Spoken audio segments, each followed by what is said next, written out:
নমস্কাৰ দৰ্শক স্বাগতম জনাইছোঁ তোমালোকক এণ্টাৰটেইনমেণ্ট প্লাছ লাৰ্ণিং ইউটিউব চেনেলৰ অন্য এটি ভিডিঅ'লৈ আজিৰ ভিডিঅ'টিত তোমালোকৰ বাবে ক্লাছ 7ৰ 4th ইউনিট টেষ্টৰ ইংলিছ ছাবজেক্টৰ 2026 চনৰ কুৱেশ্যন পেপাৰখন লৈ আহিছোঁ তেন্তে আহক পলম নকৰি আজিৰ ভিডিঅ'টো আৰম্ভ কৰোঁ প্ৰথমটো কুৱেশ্যন তোমালোকৰ MCQ হৈছে প্ৰথমতে কুৱেশ্যন প্ৰথমটো কুৱেশ্যন হৈছে why was Akbar happy Akbar কিয় সুখী আছিল option A because he won battle কাৰণ হি যুদ্ধত জয় হৈছিল option B because his grandson was born কাৰণ তেওঁৰ নাতিনীয়েকৰ জন্ম হৈছিল option C because his son Salim had a son কিয়নো তেওঁৰ পুতেক ছালিমৰ এটা কি হৈছিলে পুত্ৰ সন্তান হৈছিলে option D because his new place তেওঁৰ নতুন জেগাটোৰ বাবে তেওঁ কি আছিলে সুখী আছিলে ইয়াতে কাৰেক্ট এনসাৰ হ'ব আকবৰ সুখী আছিলে কাৰণ তেওঁৰ পুত্ৰ ছালিমৰ কি হৈছিলে এটা পুত্ৰ সন্তান হৈছিলে ঠিক আছে অপচন চি হ'ব ইয়াতে correct answer Next question number 2 what did Akbar spend a lot of time অর্থাৎ আকবৰে কি কৰে কি কামত ব্যস্ত থাকি বেছিভাগ সময় অতিবাহিত কৰিছিল option A discussing state affairs অৰ্থাৎ ৰাজ্যৰ বিষয়সমূহ আলোচনা কৰি টাইম সময় অতিবাহিত কৰিছিল option B playing with his grandson নিজৰ নাতিনীয়েকৰ লগত খেল ধেমালি কৰি সময় অতিবাহিত কৰিছিল option C talking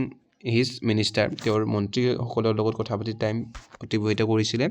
option D পঢ়ি ইয়াতে কাৰেক্ট এনসাৰটো হ'ব তোমালোকৰ option B playing with his grandson অৰ্থাৎ নিজৰ নাতিনীয়েকৰ লগত খেলি আকবৰে নিজৰ সময়সমূহ স্পেন্ড কৰিছিল বা অতিবাহিত কৰিছিল next question number 3 how did Akbar react when Birbal disagree with him Birbal যেতিয়া আকবৰৰ সৈতে অসন্মত হৈছিল তেতিয়া আকবৰে কেনেদৰে প্ৰতিক্ৰিয়া প্ৰকাশ কৰিছিল option A he agreed with Birbal he বীৰবলৰ সৈতে একমত হৈছিল option B he got angry তেওঁ কি হৈছিল খং উঠিছিল তেওঁ option C he laughed option সিত কৈছে যে তেওঁ হাঁহিছিল option D he ignore Birbal অৰ্থাৎ তেওঁ বীৰবলক আওকাণ কৰিছিল বা অৱহেলা কৰিছিল ইয়াতে চাবলৈ গ'লে কাৰেক্ট এনসাৰটো হ'ব অপচন বি যেতিয়া বীৰবলে আকবৰৰ কথাৰ কি হৈছিল ডিমত হৈছিল তেতিয়া আকবৰ কি হৈছিল খং উঠিছিল আকবৰৰ he got angry option B হ'ব ইয়াতে correct answer next question number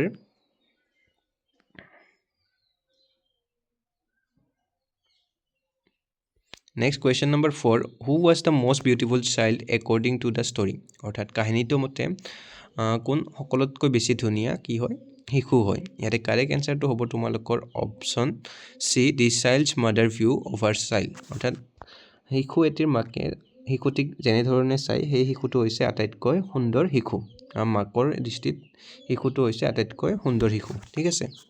গতিকে অপচন চি হ'ব ইয়াতে correct answer next question number 5 who among the following is not an astronaut অৰ্থাৎ তলৰ কোনজন এজন কি নহয় মহাকাশচাৰী নহয় এষ্ট্ৰনাট মানে হৈছে তোমালোকৰ মহাকাশচাৰী ইয়াতে যদি চাবলৈ যাওঁ সুনিতা উইলিয়ামছ হৈছে এজন মহাকাশচাৰী কল্পনা চাওলা হৈছে মহাকাশচাৰী চেলি ৰাইডো হৈছে এটা মহাকাশচাৰী কিন্তু আমি জানো যে সানিয়া মিৰ্জা মহাকাশচাৰী নহয় সানিয়া মিৰ্জা কি এগৰাকী টেনিছ খেলুৱৈ প্লেয়াৰ হয় এগৰাকী খেলুৱৈ হয় গতিকে অপচন চি টো হ'ব ইয়াতে কাৰেক্ট এনসাৰ গতিকে আমাৰ যেটো 5 নম্বৰ কুৱেশ্যন আছে 5 নম্বৰ কুৱেশ্যনটো কাৰেক্ট এনসাৰ হ'ব option C Sania Mirza next question number 6 India's first satellite build to study weather condition was অৰ্থাৎ বতৰ পৰ্যবেক্ষণ কৰিবৰ কাৰণে ভাৰতবৰ্ষই নিৰ্মাণ কৰা প্ৰথমটো স্যাটেলাইট অৰ্থাৎ কৃত্ৰিম উপগ্ৰহৰ নাম হৈছে কল্পনা 1 option A next question number 7 choose the correct passive voice of the following sentence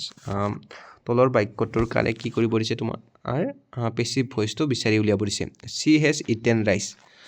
ইয়াতে যদি চাবলৈ যাওঁ ইয়াতে অবজেক্ট হৈছে ৰাইচ গতিকে ৰাইচটো আগত আহিব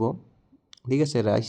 তাৰপিছত ইয়াতে সাবজেক্ট আছে বিভাৰ ফৰ্ম হেজ আছে গতিকে হেজটোৰ লগত সদায় কি বহে পেছিভ কৰিলে হেজ বিন বহে গতিকে ৰাইচ হেজ বিন বাকি মেইন ভাৰ্ব কি আছিলে eaten rice has been eaten by her গতিকে ইয়াতে কাৰেক্ট এনসাৰ হ'ব অপচন বি ঠিক আছে অপচন বি হ'ব correct answer Next question number 8 choose the correct indirect form of the narration of the following sentence অৰ্থাৎ তলৰ বাক্যটোৰ indirect form of narration তো আমি বিচাৰি উলিয়াব লাগে বাক্যটো হৈছে he said Rekha is a good player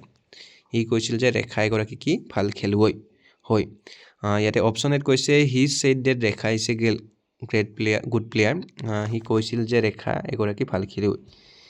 হি কৈছিল যে বিটো হৈছে হি said that Rekha is not a good player হি কৈছিল যে ৰেখা এগৰাকী ভাল খেলুৱৈ নহয় অপচন সি হি কৈছিল যে ৰেখা এগৰাকী কি হয় ভাল খেলুৱৈ হয় বা আছিল গতিকে ইয়াতে চাবলৈ গ'লে কাৰেক্ট এনসাৰটো হ'ব option C he said that Rekha was a good player option C Next question number 9. What is the part of the verb bring? Past part of the verb bring. যেটো bring verb, এই bring verb তোৰ past form to কি হ'ব? ইয়াতে past form to হ'ব bring brought. ঠিক আছে? Bring brought. Next question number 10. Choose the comparative form of adjective ugly. Ugly যেটো comparative form, অৰ্থাৎ তুলনামূলক যেটো verb হেতু বিচাৰি উলিয়াব দিছে। ইয়াতে correct answer হ'ব ugly to ugly হ'বই নোৱাৰে। ইয়াতে correct answer হ'ব option B uglier. Ugly to কি হ'ব? Uglier. Next 11 number তোমালোকৰ question answer লিখিব দিছে। পাঁচটা দিছে ইয়াৰে question. Why did each minister bring a child to the court? Next B question to আছে what did Akbar realize? Akbare কি উপলব্ধি কৰিছিল? Option C question number C where was Kalpana Chawla born? Kalpana Chawla ক'ত জন্ম হৈছিলে? Next option D নহয় question number D where did Kalpana Chawla study? Kalpana Chawla ক'ত অধ্যয়ন কৰিছিল? গতিকে NASA what does NASA stand for? NASA full form to সুধিছে। Next তোমালোকৰ question number 12 দিছে যে